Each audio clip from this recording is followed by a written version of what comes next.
पहला programming language हो सकता है। तो अब हम ये बात करते हैं कि जो प्रोग्रामिंग है, बहुत सारे बच्चे पहली बार सुन रहे होंगे प्रोग्रामिंग वर्ड, ठीक है, उनको पता ही नहीं होगा ये प्रोग्रामिंग होता क्या है। तो मैं आपको ये क्लैरिफाई करना चाहता हूँ कि जो प्रोग्रामिंग है, ये प्रोग्रामिंग जो है आप प्रोग्राम से बना हुआ है। और प्रोग्राम तो आपने मेरे ख्याल से इसके पहले भी बहुत सारे अटेंड किए होंगे, जैसे ये भी अभी एक प्रोग्राम ही चल रहा है। तो प्रोग्राम का मतलब क्या होता है कि आपको कोई सा भी टास्क यदि करना है तो उसके पीछे आपका क्या रहेगा, एक प्रोग्राम रहेगा। तो टास्क को इंप्लीमेंट करने का जो प्रोसीजर है उसे अपन क्या बोलते हैं, प्रोग्रामिंग बोलते हैं। ओके, जैसे फॉर एग्जांपल मैं यदि बोलूंगा कि मेरे को कंप्यूटर अभी मैंने चालू किया, ठीक है, कंप्यूटर का बटन जैसे मैंने स्टार्ट किया, तो उस कंप्यूटर के बटन को जैसे ही हम स्टार्ट करते हैं तो कंप्यूटर्स के बटन के स्टार्टिंग के अंदर भी क्या एक कोडिंग लिखा हुआ, एक प्रोग्रामिंग किया गया है। ठीक है, तो programming means set of the task that can be managed by you to implement by computers. ठीक है, प्रोग्रामिंग क्या है, सेट ऑफ टास्क है जिसको आपको करना है और किससे करवाना है, इसको कंप्यूटर से कराना है। क्योंकि कंप्यूटर्स जो होता है ना वो सिर्फ एक डिवाइस है। कंप्यूटर्स के पास कोई पर्टिकुलर किसी भी टाइप का कोई ब्रेन नहीं होता। कंप्यूटर्स एक ब्रेनलेस डिवाइस है। यदि आपको मैं कंप्यूटर की डेफिनेशन बताऊं तो कंप्यूटर का डेफिनेशन क्या है, कंप्यूटर एक ब्रेनलेस इलेक्ट्रॉनिक डिवाइस है। इसके पास किसी भी टाइप का कोई ब्रेन नहीं। तो इसको ब्रेन कौन देगा, आप लोग दोगे। ठीक है, क्योंकि आपके पास ब्रेन है, कंप्यूटर्स के पास प्रोसेसर है, कंप्यूटर्स के पास डिवाइस है, कंप्यूटर के पास स्टोरेज है।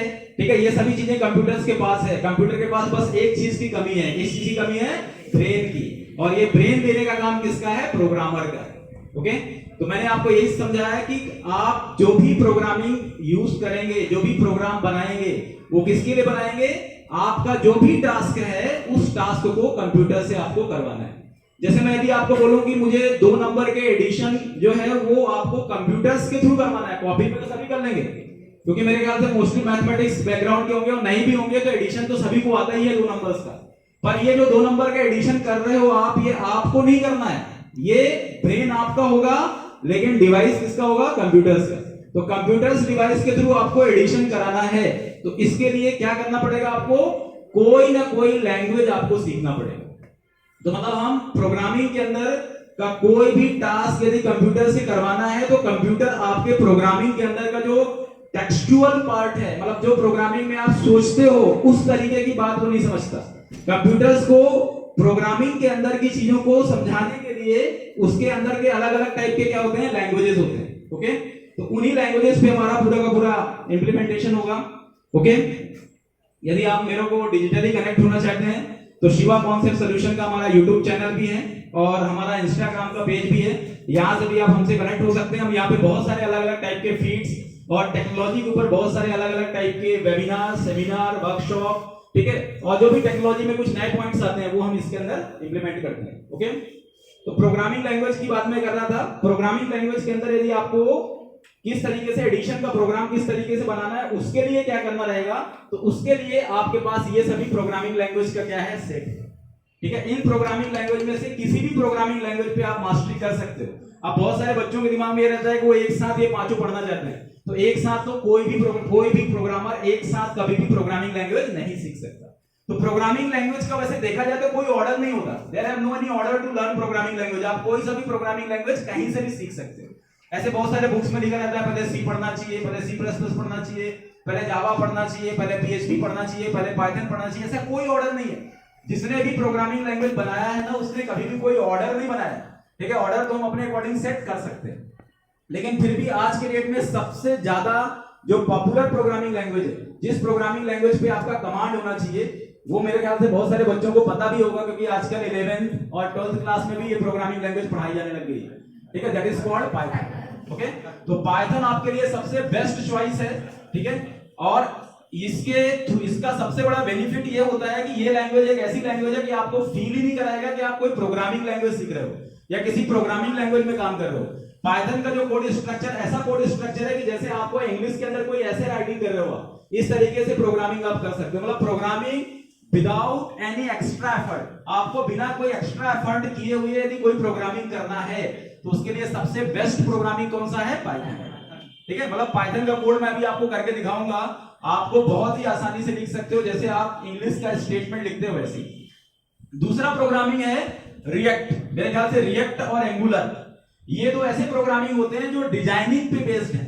एक्चुअली क्या होता है कि देखो दो अलग अलग पार्ट आजकल इंडस्ट्री में चल रहा है। एक जो पार्ट है वो किसका है, आपका सॉफ्टवेयर इंप्लीमेंटेशन का, और दूसरा कौन सा पार्ट चल रहा है, वेब डेवलपमेंट। ठीक है, मतलब सॉफ्टवेयर इंप्लीमेंटेशन और वेब डेवलपमेंट। अब आप सोचते हो कि सॉफ्टवेयर इंप्लीमेंटेशन और वेब डेवलपमेंट में क्या डिफरेंस है?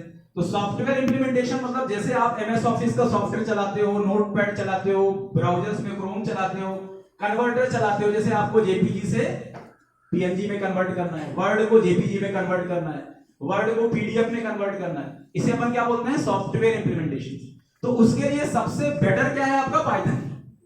सॉफ्टवेयर इंप्लीमेंटेशन में अभी यदि अपन बात करें 5 इयर्स बिफोर की, तो सबसे टॉप में कौन था, जावा था।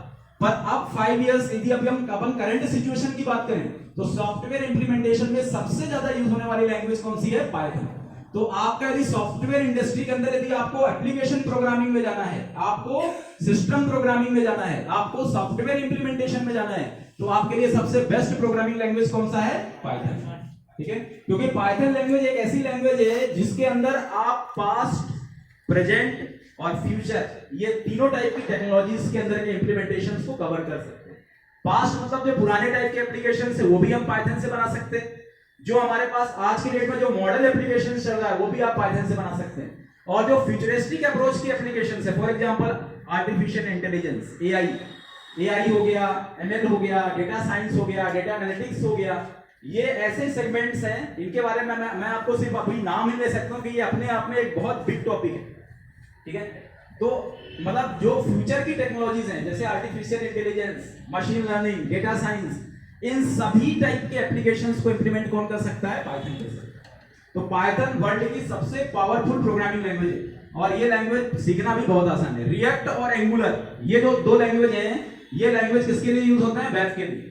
यदि आपको कोई वेब का फ्रंट एंड मतलब डिजाइनिंग पार्ट में यदि आपको जाना है, आपको यूआई यूएक्स पार्ट में जाना है, वेब डेवलपमेंट में जाना है, इवन मोबाइल एप्लीकेशंस डेवलपमेंट में जाना है, तो आप रिएक्ट और एंगुलर के थ्रू जा सकते हो। अब वो जमाना खत्म हो गया कि एंड्रॉइड के लिए एंड्रॉइड सीखना पड़ेगा, आईफोन में एप्लीकेशन बनाने के लिए आईओएस सीखना पड़ेगा, अब वो जमाना खत्म हो चुका है। अब यदि आपको एंड्रॉइड या आईफोन के एप्लीकेशंस बनाने हैं तो आपको सिर्फ क्या सीखना पड़ेगा, रिएक्ट।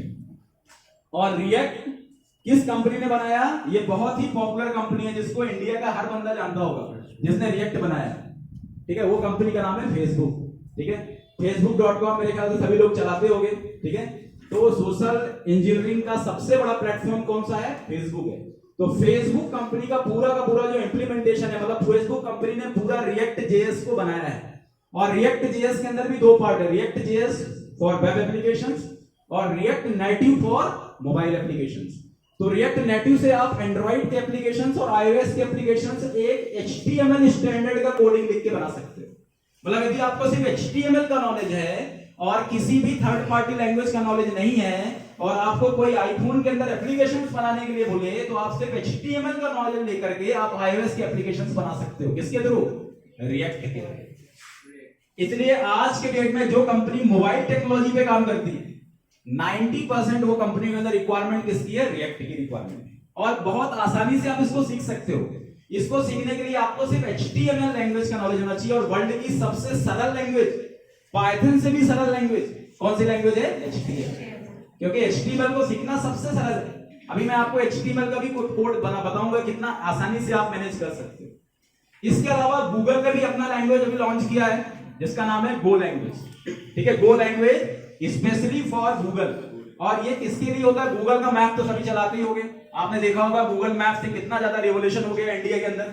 आपको किसी भी स्थान पे जाना है तो पहले आप पूछते थे भैया ये कहां पर मिलेगा, ये यहां पर रहेगा, मैं सही जगह पे हूं कि नहीं हूं, ये हॉस्पिटल कहां पर है, आपको कितना टाइम लगता था। दिन में तो चलो ठीक है आपको बताने वाले भी मिल जाते थे, पर रात में तो आपको कोई नहीं बताएगा ना। ठीक है, लेकिन अभी भी पूरी तरह से गूगल मैप पे भरोसा मत करना, क्योंकि गूगल मैप का जो सैटेलाइट है इंडिया में थोड़ा सा डिले, मतलब बहुत देरी से अपडेट होता है। ठीक है, पर धीरे धीरे वो भी उस पर भी काम हो रहा है कि अब फ्रीक्वेंटली 24 आवर्स में अपडेट होगा। अभी वो 1 वीक या 15 डेज में अपडेशन हो रहा है। ठीक है, तो गूगल मैप के अंदर जो पूरा का पूरा जो प्रोग्रामिंग लैंग्वेज यूज हो रहा है that is the go language.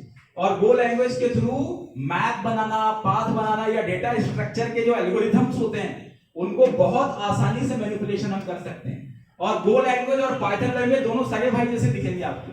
ठीक है, यदि आप पाइथन लैंग्वेज का कोड लिखेंगे और आप दो लैंग्वेज का कोड लिखेंगे तो दोनों के कोडिंग में आपको कोई ज्यादा डिफरेंस नहीं मिलेगा। 90% कोडिंग आपको ऐसा फील होगा जैसे दोनों कोडिंग एक जैसी है।